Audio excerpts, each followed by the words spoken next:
Ravi de vous retrouver pour ce nouveau numéro de Talk Afrique sur Midi 1. Merci de nous rester fidèles. L'accord sur la zone de libre-échange continentale africaine est entré en vigueur le 1er janvier 2021. Cet accord aurait un potentiel de transformer le continent africain en un espace intégré et une puissance économique mondiale. Selon certains économistes, la ZLECAf est la réforme la plus importante que le continent de 1,3 milliard d'habitants ait connue depuis les indépendances. Cependant, les femmes ainsi que les jeunes exercent diverses activités commerciales sur le continent. Nombreux d'entre eux font face à des contraintes douanières. La ZLECAf, quelle opportunité pour les femmes et les jeunes? Comment peut-elle dynamiser le commerce transfrontalier en Afrique? On en parle avec nos deux invités sur ce plateau. Il s'agit de Madame Radifal Tal, experte en relations internationales, présidente de l'Association des femmes de l'Afrique de l'Ouest, AFAO-WAWA. Vous êtes également présidente de la commission genre et promotion de l'entrepreneuriat féminin de la Chambre de commerce et d'industrie du Sénégal. Merci d'avoir accepté notre invitation. Merci beaucoup pour l'invitation et j'ajouterai qu'au niveau régional, je coordonne le groupe genre de l'ECOWAP plus 10 de la CEDEAO. Tout ça pour dire que nous sommes dans les ensembles qui devront faire partie de cette ZLECAf que nous saluons et qui est venue à son heure et que certainement pour y avoir travaillé pendant des années au niveau national, au niveau régional et continental. On va y revenir. Juste en face de vous, nous avons Monsieur El Hadj Samb. Vous êtes économiste. Merci d'être là. Merci de l'invitation. C'est toujours un plaisir de venir à Medi TV. Aujourd'hui, nous sommes sur un débat qui est très intéressant et qui peut être une opportunité pour le continent africain de se développer. La zone de libre-échange est entrée en vigueur depuis le mois de janvier dernier et souhaite devenir la plus grande zone de libre-échange du monde d'ici quelques années. Madame Faltal, l'Afrique manque quand même d'industrie. Comment l'expliquez-vous? Oui, l'Afrique s'est déindustrialisée, mais elle avait quelques industries qui ont disparu avec la libéralisation et la mondialisation, où les choses étaient plus accessibles venant d'Asie, même importées et tout. C'est ça qui a fait que nos industries tout d'un coup sont parties. Donc il faut savoir si la ZLECAf voudrait réintroduire une forme d'industrialisation dans notre continent, où elle voudrait construire une économie dynamique et moderne pour pouvoir être comme les autres. C'est peut-être la question là peut-être à laquelle nous devons tous répondre en tant que ZLECAf. Je disais tout à l'heure que la ZLECAf, nous le pensons bien, les États sont déjà engagés à tous les niveaux. Il reste maintenant l'implication des populations, c'est-à-dire des acteurs. Les acteurs économiques devront porter la ZLECAf forcément, sinon il n'y aura pas de résultat. Alors, beaucoup de personnes disent que l'Afrique commerce peu, ou encore l'Afrique ne commerce pas essentiellement avec elle-même. Monsieur Samb, où se situe le problème? Vous savez, le commerce intra-régional en Afrique, bon, je prends l'exemple de la CEDEAO, ça ne dépasse pas 15%. Aujourd'hui, pour réussir la ZLECAf, il faut réussir toutes les zones continentale qu'il y a en Afrique. Il y a des regroupements régionaux au niveau africain. Il y a la CEDEAO, il y a l'Afrique de l'Est, il y a la centrale, il y a l'Afrique australe. Il faut qu'aujourd'hui, au niveau de ces zones, qu'il y a du dynamisme dans le commerce. La CEDEAO est là, on va aller vers une monnaie unique, mais ça pose encore des problèmes. Réussir la CEDEAO, c'est réussir la ZLECAf. Réussir la zone d'Afrique de l'Est, c'est réussir la ZLECAf. Aujourd'hui, il y a une volonté politique des chefs d'État d'y aller, parce qu'on ne peut plus attendre. Il faut le mettre en place. Maintenant, les choses vont venir. Et la ZLECAf, comme l'a dit Madame, peut être une opportunité d'affaires pour vraiment développer, pour exister dans ce monde. La Chine, c'est 1 milliard de consommateurs. C'est un marché commun. L'Union européenne, c'est 600 millions de consommateurs. Les États-Unis, c'est 300 millions. Aujourd'hui, l'Afrique ne peut plus rester avec de petits pays de 54 pays, avec chacun son marché. Nous allons disparaître du commerce mondial. Et la ZLECAf est là pour faire face à ce commerce mondial. La ZLECAf est là pour permettre aux pays africains de résister au commerce mondial. Parce qu'en matière de commerce mondial, c'est une libération qui est ouverte. Donc il faut être unis, il ne faut pas être un, il faut être plusieurs et mettre en place un marché pour vraiment être dynamique et participer à ce dynamisme du commerce mondial. Et la ZLECAf peut être une opportunité. Mais moi, je dis qu'il y a la volonté politique qui est là, mais avant, il faut que nous nous battons au niveau de nos organisations sous-régionales, comme la CEDEAO et les autres. Mais est-ce qu'on peut dire qu'on est déjà sur la bonne voie, puisque l'accord est entré en vigueur depuis le 1er janvier 2021. Kigali a été un moment décisif, et nous félicitons tous les chefs d'État qui ont mis en place ça. Ça a été un moment décisif, une forte volonté politique d'aller vers une intégration commune de l'Afrique. Aujourd'hui, nous avons une banque qui est là, qui est la Banque africaine de développement, qui va pousser derrière, qui va aller pour avoir le petit d'avoir beaucoup d'argent dans le monde, parce que la BAD peut mobiliser énormément d'argent. Elle a été notée 3A, maintenant elle est capable, elle a un fonds Africa 50 pour mobiliser des milliards pour l'Afrique. Maintenant il reste quoi? Il reste à éliminer les frontières, il reste à mettre en place des infrastructures, des ponts et des routes, il reste à dynamiser l'agriculture et à éclairer l'Afrique. C'est comme ça que nous allons y venir. Mais là, il y a une forte volonté qui est là, et c'est ce qui est important. C'est une étape très décisive, ce qui s'est passé à Kigali. Maintenant, il faut que dans nos organisations régionales, sur-régionales, qu'on essaie d'y aller, vraiment qu'on essaie de mettre les égos à côté, qu'on essaie de mettre le nationalisme économique à côté, et que nous savons que nos survie dans ce monde mondialisé, c'est d'aller vers un regroupement et d'avoir un seul marché commun. Vraiment Vous dites qu'il faut de la volonté, mais aussi du côté des populations, on voit effectivement cette volonté. Et nos produits sont peu transformés, Madame Tall Fall. Vous êtes bien placée pour en parler. On va dire surtout en Afrique subsaharienne, les produits sont peu transformés. Quelles sont les activités que vous menez au sein de votre association? Merci beaucoup. Je voudrais dire simplement que dans les dernières données du RPCA d'hier, nous sommes à une perte de production post-récolte de 14%. C'est ce qui explique nous, notre volonté depuis déjà plusieurs années d'aller vers la transformation des produits agricoles. Parce que les produits agricoles par essence, surtout ce qui est produit dans certaines zones de notre pays et d'autres pays, sont périssables. Oui. Il faut évidemment les transformer. Donc en éliminant les industries, les grandes industries, on pensait à avoir de petites industries de transformation, comme la Chine l'a réussi, et l'Afrique du Nord avec de petites unités qui sont dans de petites chambres, mais qui produisent à l'échelle à cause de la machinerie, à cause de la compétence des uns et des autres, pour pouvoir commencer par alimenter les populations. La ZLECAf, c'est très bien, mais la ZLECAf ne peut pas réussir si l'Afrique continue à avoir dans notre zone seulement, près de 21,1% de personnes en état d'urgence alimentaire. Donc ça veut dire quoi? Nous ne sommes pas encore, nous n'avons pas réglé certaines contingences.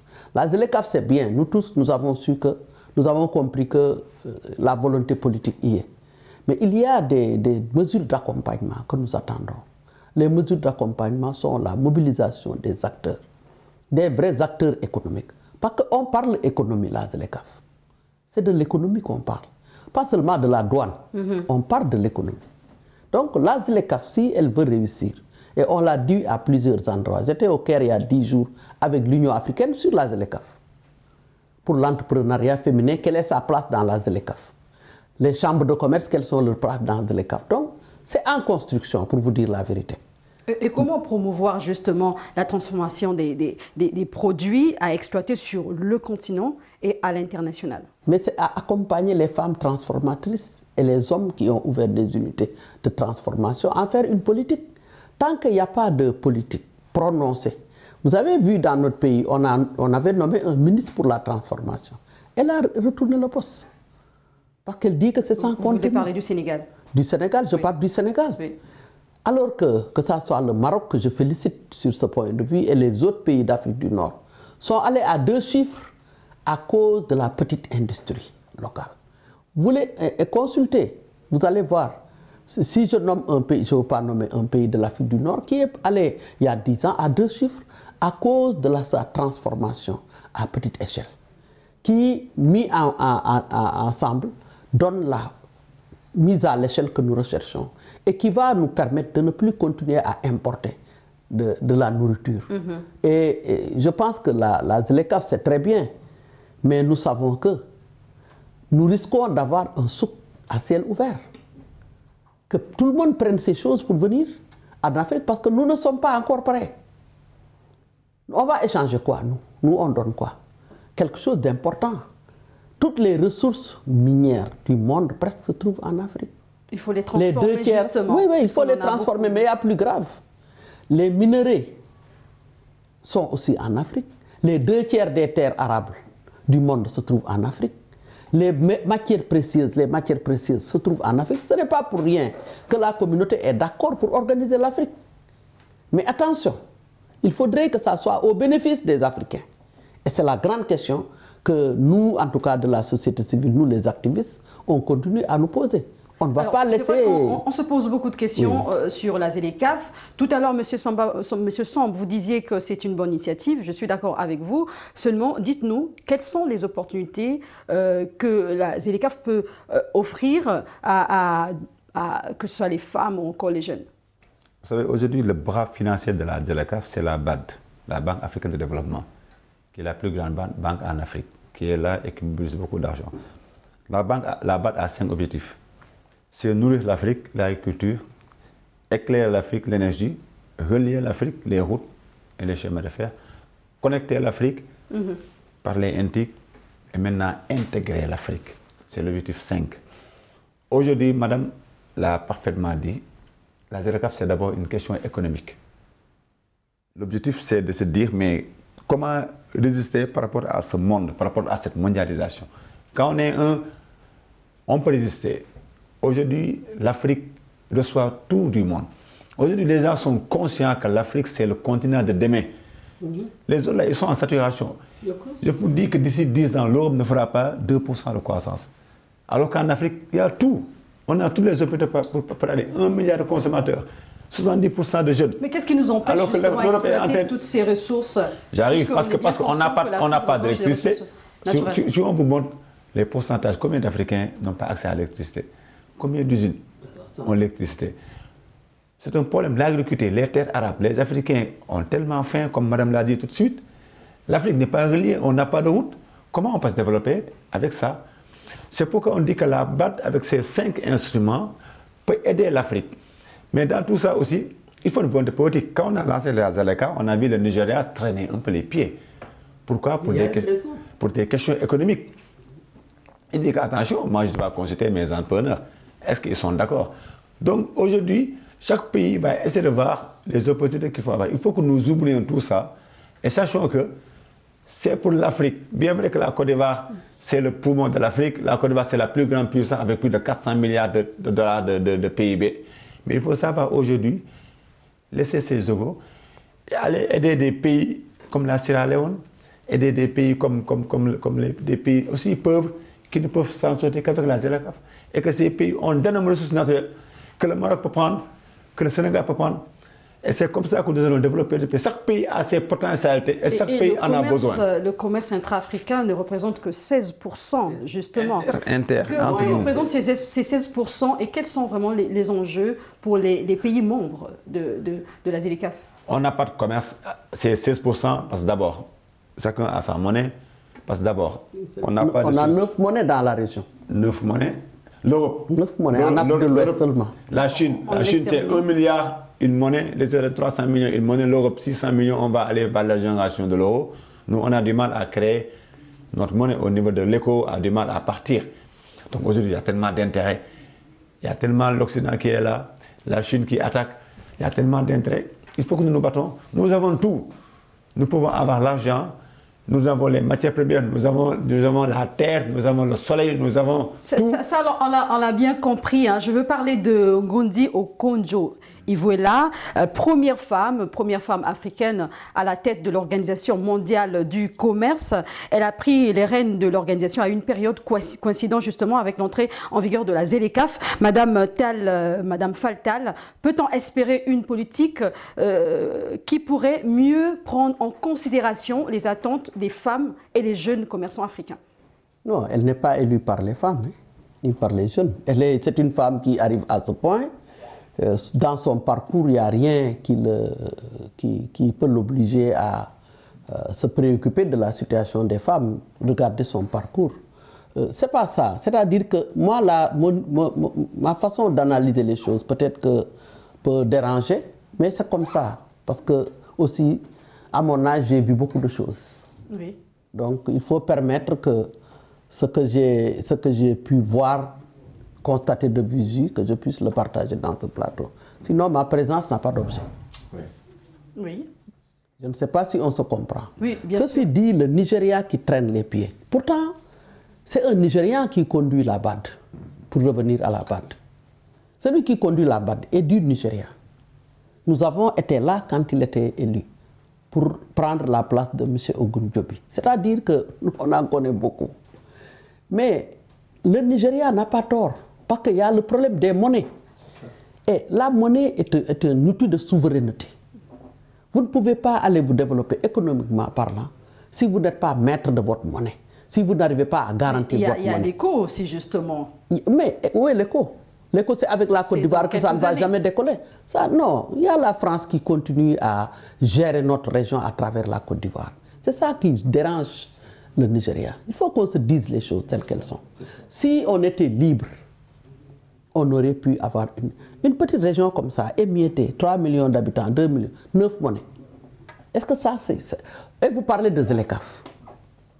Pourtant, les pays qui ont 500 000 habitants, comme le Cap-Vert, ont leur monnaie. La Gambie a sa monnaie, nous autres ont leur monnaie.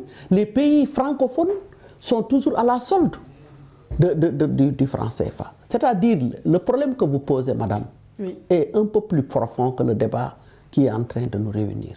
C'est trop compliqué parce qu'il y a des intérêts des personnes, des influences exogènes qui rentrent dans notre continent pour nous empêcher de nous développer.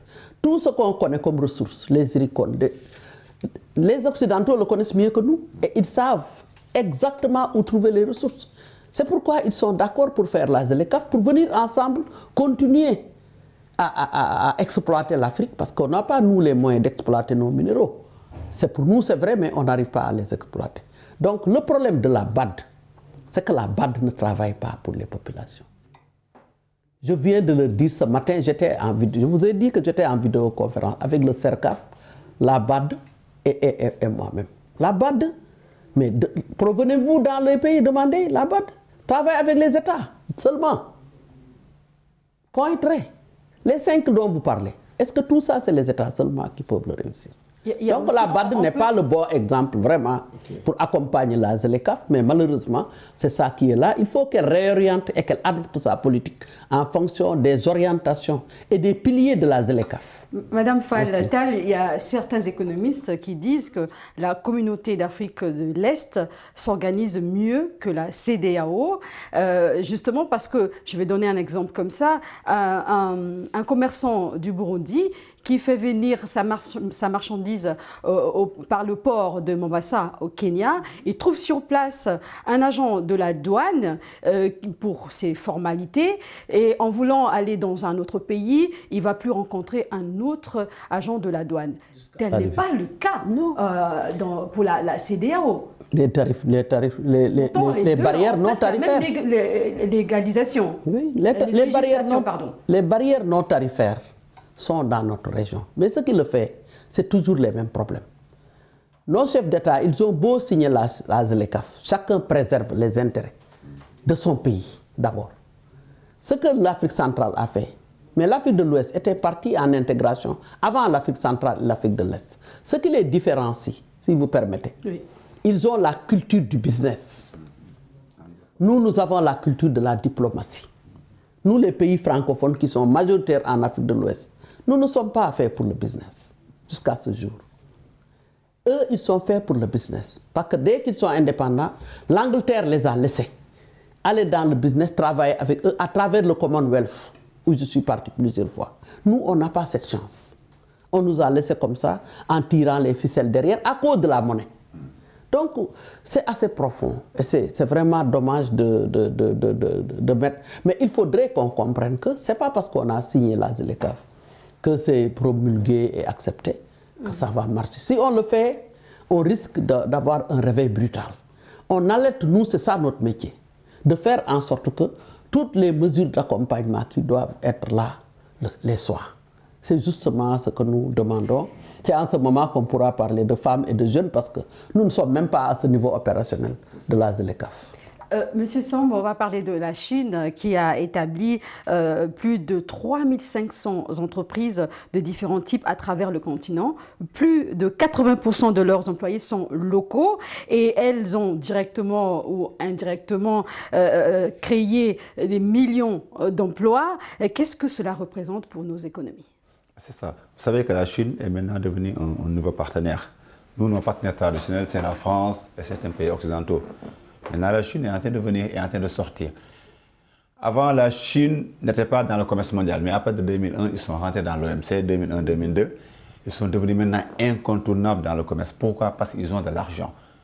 Aujourd'hui, ils sont dans une stratégie, la Chine, et personne ne peut contenir cette stratégie. La Chine dit quoi? Il dit au Sénégal, vous voulez un autoroute Ila Touba. Ça coûte combien? 500 millions. Nous, on vous donne les 500 millions. Ne touchez pas à votre budget. Nous finançons, ce sont nos entrepreneurs qui vont venir construire et ils vont venir avec les inputs. Même les boîtes et les charrettes et les pelles, ça va venir de Chine. C'est une exportation qu'ils font, c'est de l'exportation. Et ils sont accompagnés par ce qu'on appelle les Exim Bank. Ce sont des banques qu'ils ont mis en place pour accompagner les entreprises chinoises à l'export. Aujourd'hui, je vous le dis, c'est très clair. Tout le monde sait que la Chine, son moteur de développement, c'était les exportations. On est dans un monde en crise, que ce soit l'Europe, les États-Unis, les gens sont dans des conflits et personne ne peut accepter d'être envahi par les produits de l'autre. Qu'est-ce que la Chine va faire? Il va diversifier ses zones d'exportation. Et l'Afrique est là, il n'y a pas d'argent.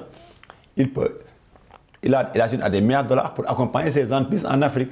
Et vous allez voir, personne ne peut les contenir, ils vont prendre tous les marchés. Aujourd'hui, le bras financier de la France en Afrique, par exemple, c'est l'AFD. L'AFD n'a pas ses moyens. Le terre a été l'AFD a mis combien dans le terre? 160 milliards comme ça. Il est incapable de mettre 400 millions d'euros. Ce n'est pas possible. C'est pourquoi les Chinois aujourd'hui, ils sont dans une stratégie avec une banque qu'on appelle Exim Bank qui peut tout financer. Malheureusement, ça va être un peu compliqué pour nos entrepreneurs parce qu'ils ne vont pas toucher à rien du tout. Les seuls emplois qu'on aura sont des emplois très précarisés. On sait comment les Chinois travaillent. Je vous dis, même les boîtes, ça vient de Chine. Parce que c'est pour permettre aux entreprises chinoises d'avoir des marchés au niveau de l'Afrique. Et nos CEDA, ils acceptent ce système. Alors, Madame Fall, vous voulez peut-être réagir. Que pensez-vous justement de ce partenariat sino-africain? Je vais quand même citer ce que le président sénégalais Macky Sall a souligné lors de la cérémonie d'ouverture du sommet Chine-Afrique. Il disait, dans le cadre des nouvelles routes de la soie du programme de développement des infrastructures en Afrique et de la zone de libre-échange continentale africaine, un large potentiel s'offre au partenariat sino-africain. Que pensez-vous de ça? Oui, nous on s'est réunis la veille pour proposer un document de position, de prise de position, parce que nous savons aussi, la méthode française peut-être on peut les décrier, mais les Chinois ont un autre type de stratégie, c'est presque des prédateurs. Oui. Ce n'est pas des partenaires, c'est des prédateurs. Ils viennent prendre et s'installer. Donc, faites la lecture des choses. Ils vous donnent un pont. Le pont coûte 20 milliards, 30 milliards. Mais avant l'année prochaine, vous avez leur donné des marchés de près de 100 milliards. Parce que, justement, je viens de me séparer avec la présidente de l'OFNAC. Je pense que s'il faut regarder le niveau de corruption qui se passe en Afrique, on ne peut pas ne pas les citer. Que je suis désolé. Parce que là, la corruption n'est pas toujours des mallettes d'argent qu'on donne. Mais il y a une façon de prendre des marchés, de les gagner, de les récupérer et de s'imposer pour gagner une main-d'œuvre chinoise, gagner des marchés chinois en Afrique, s'installer et durablement, sinon définitivement en Afrique. C'est ça qui est en train de guetter l'Afrique par rapport à la Chine. Et tous les discours qu'ils font, c'est parce que justement, ils sont là avec leur argent. Quand, par exemple, vous signez avec la France, il va à l'Union européenne pour décaisser. Eux, ils donnent tout de suite. Donc, voilà un vrai problème pour l'avenir de la région. Je ne sais pas ce qu'ils mettent dans le ZLECAf ou ailleurs, Mais le problème chinois, actuellement, personne ne peut plus l'arrêter ni le contenir. Madame Faltal, le traité de la ZLECAf prévoit aussi la suppression d'ici à 15 ans de 90% des taxes douanières sur les biens et services. Une bonne initiative, certes, mais quelle solution à court terme pour les jeunes et les femmes, justement? Ils vont supprimer les taxes douanières. Mais je suis sûr que les États, d'ailleurs ça commence, avec les impôts, qui vont trouver d'autres façons de les récupérer au niveau des populations. S'ils suppriment les barrières douanières, mais les barrières sont non tarifaires. Ce n'est pas en supprimant les tarifs que les transporteurs qui étaient en grève l'autre jour seront à l'aise. Ce qui les gêne, ce n'est pas quelque chose d'écrit. Ce n'est pas les textes, ce n'est pas les lois. Donc quand on parle des barrières non tarifaires, je pense qu'il faut regarder là-bas pour les efforts à faire par nos chefs d'État. Plus que de supprimer les taxes. Par tout ce qu'ils font là. Mais rappelez-vous que la CEDEAO est une zone de libre circulation et de libre échange dans les textes. Malheureusement, nous sommes arrivés à la fin de cette discussion. Beaucoup en tout cas. C'est un plaisir de vous recevoir sur ce plateau. À l'instant, Madame Radi Faltal, vous êtes experte en relations internationales, présidente de l'Association des femmes de l'Afrique de l'Ouest AFAO-WAWA. Vous êtes également présidente de la Commission genre et promotion de l'entrepreneuriat féminin de la Chambre de commerce et d'industrie. Merci d'avoir répondu à nos questions. C'est moi qui vous remercie d'avoir permis à nous autres de dire un peu nos opinions sur les réalités de notre continent. Merci également à vous, Monsieur El Hadj Samb, vous êtes économiste. Merci. Merci, je vous remercie de l'invitation et pour vous dire que c'est toujours un plaisir de venir à Midi TV et que je vous remercie de l'opportunité que vous m'avez donnée de rencontrer Madame, que j'ai toujours vue à travers la télé, très dynamique et engagé pour le devenir vraiment du continent. Aujourd'hui, c'est un plaisir d'avoir été en face d'elle. Et merci à vous de nous avoir suivis. Portez-vous bien et bonne suite de programme sur Média.